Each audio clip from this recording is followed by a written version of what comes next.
So I almost died again, and I'm going to give you the story of that. And maybe the story of when I died the first time at the end. So as you can see, my background's different. I'm currently in the not so great white north of Canada, and not happy about it. But I came back here to take a course, specifically in person in Canada.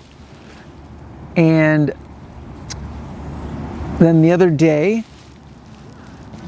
after coming back from the course, which is it's called Conscious Relationship Training.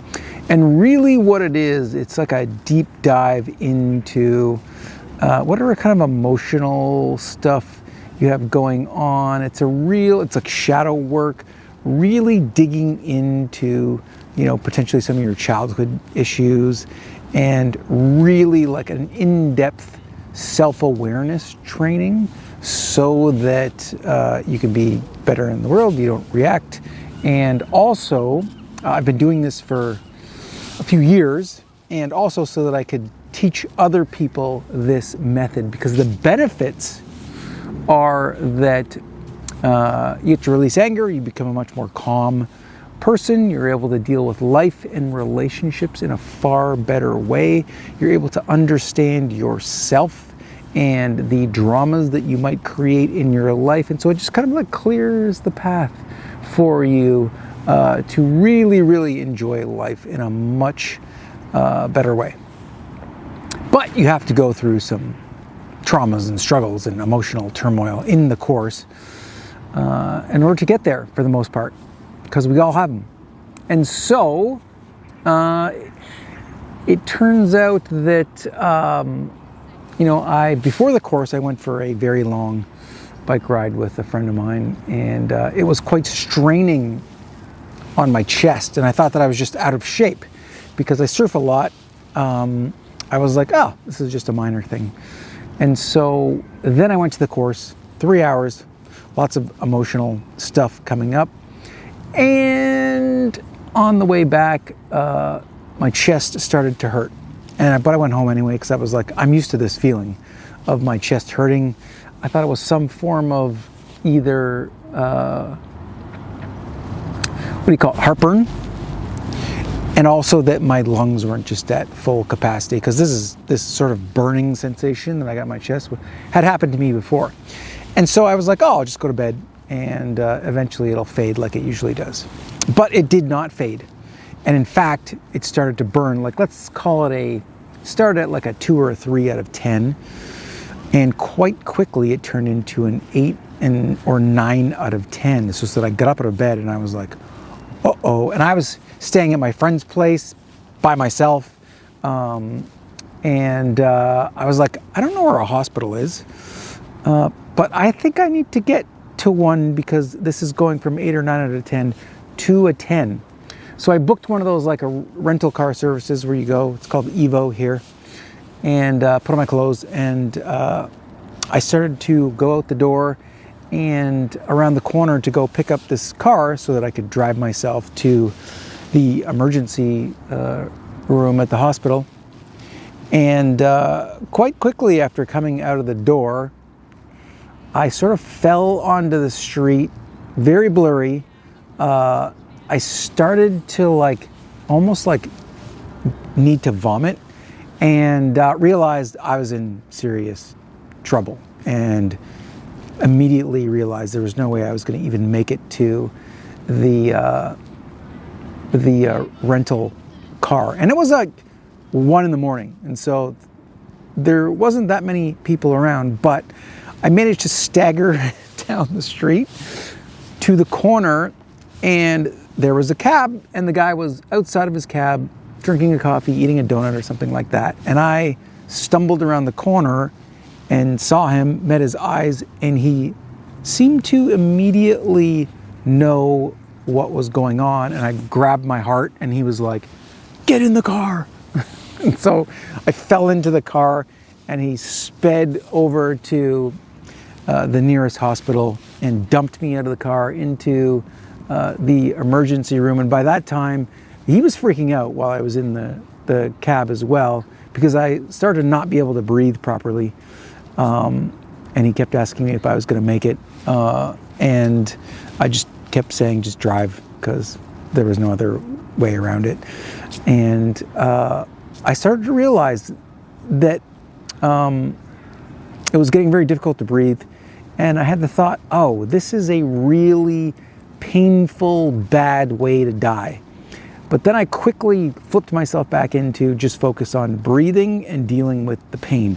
And the pain was like if someone took a blowtorch and put it onto your heart. That's what it felt like. It felt like my insides were burning.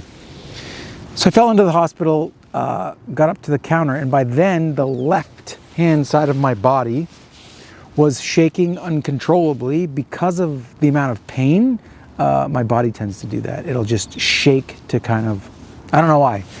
All it was shaking, could barely get out my license care card or whatever. They started freaking out at the hospital and ran out and grabbed me and threw me on a gurney, and then my body was shaking uncontrollably, and they couldn't really, the nurse was freaking out because she was trying to put in IV, and they were saying morphine drips, but she couldn't hold my arm to get the needles in, and so a bunch of other people had to run over and hold me down to do that and put it in. And then I heard them arguing with each other and found out pretty quickly that they needed to get me into an ambulance and take me to another hospital because I was having a severe heart attack, and they didn't have the proper stuff to deal with it. So they whipped me into an ambulance, and I was in the ambulance over to another hospital and went right into the surgery room, and then they started doing a surgery on me through my arm, and they put in what are called stents, 2 stents in my heart. I got to watch them do it on a screen as I was like in and out of consciousness, and super drugged up on morphine. And by about 4 in the morning, then the surgeon came over to me and said, "You survived." "You made it." And so then they wheeled me out into the ambulance and back to the other hospital. And I spent the next 4 days in the hospital with the doctors trying to figure out why the hell someone at my age, 54, that was in such good shape would have a heart attack. And I also found out that I had been having minor heart attacks for about 6 months while I was surfing in Mexico. And so the timing was really, really good to get back into Canada, to be that close to a hospital, because I live about an hour away from any kind of hospital in Mexico. And so, yeah, I might not have made it if I was in Mexico. And I also realized, so one of the big takeaways for me was that you just never know when you're going to die. And the other thing is, you really can't control when you're going to die. But if you're meant to die, you're going to die. And obviously, in my case, I wasn't meant to die, because the way that things were set up so perfectly for me to have that heart attack at that point in time made it very convenient for me to not die. And given when they say it was the big one, they said there was precious time to get me in, otherwise I was dead. So something out there was like, yeah, it's not your time to die. And so, as opposed to being like, oh, I got to take it easy, I got to do this, I got to change my life, blah, blah, blah, really just comes down to, when you're going to die, you're going to die. And when it's your time to go, you're going to go. So I'm just going to keep doing what I'm doing. I'll probably eat more greens, that sort of thing. But otherwise, They said my heart recovered perfectly. They were worried that the muscle would be dead and that I would be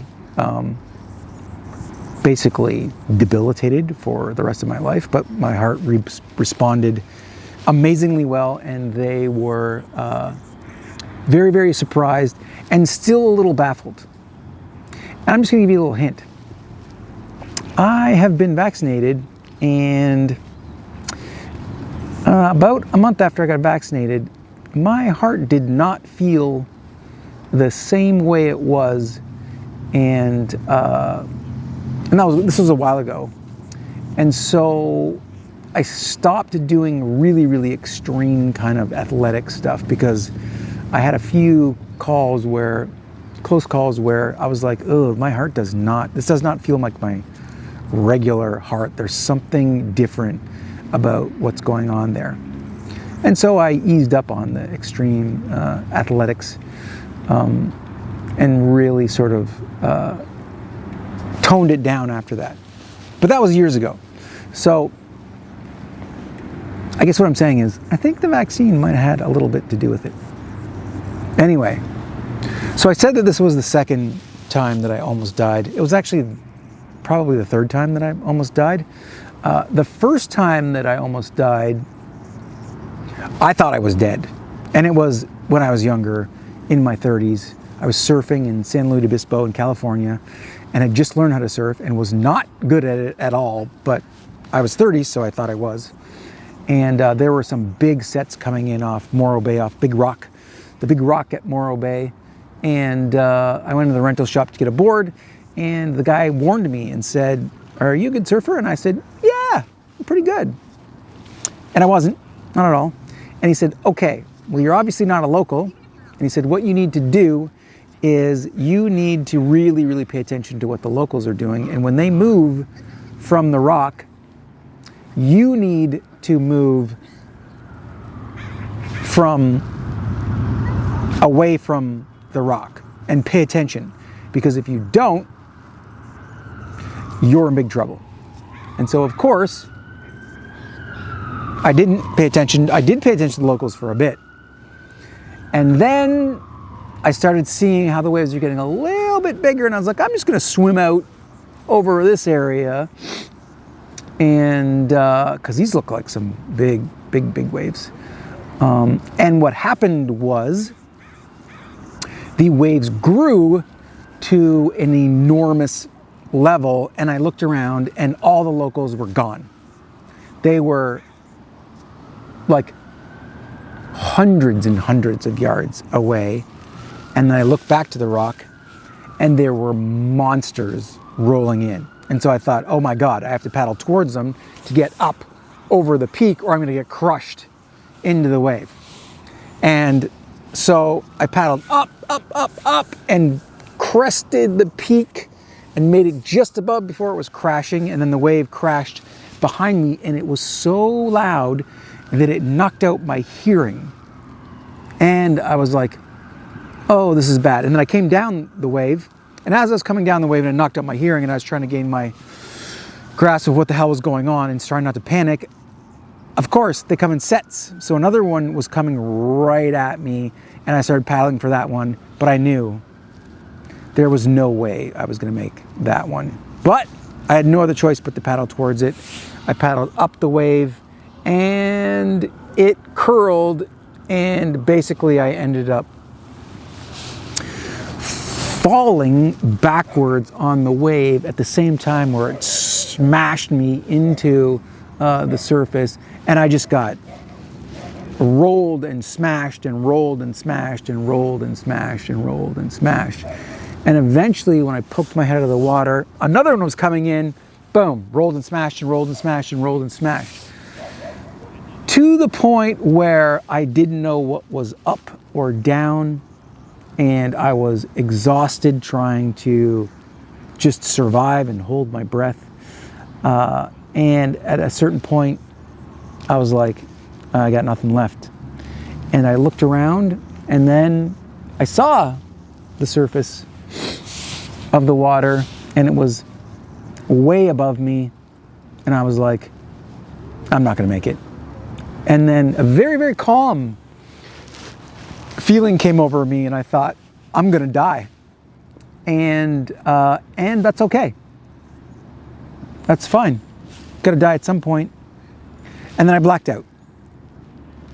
And when I awoke again, somehow I was on the beach. And so just to give you some perspective, I was easily 200 yards out when I blacked out. And I, to this day, cannot remember, because I was blacked out, how the hell I got back to the beach. But I picked up my rental surfboard, went back to the shop. He said, "How are the waves? Good to see that you're not dead."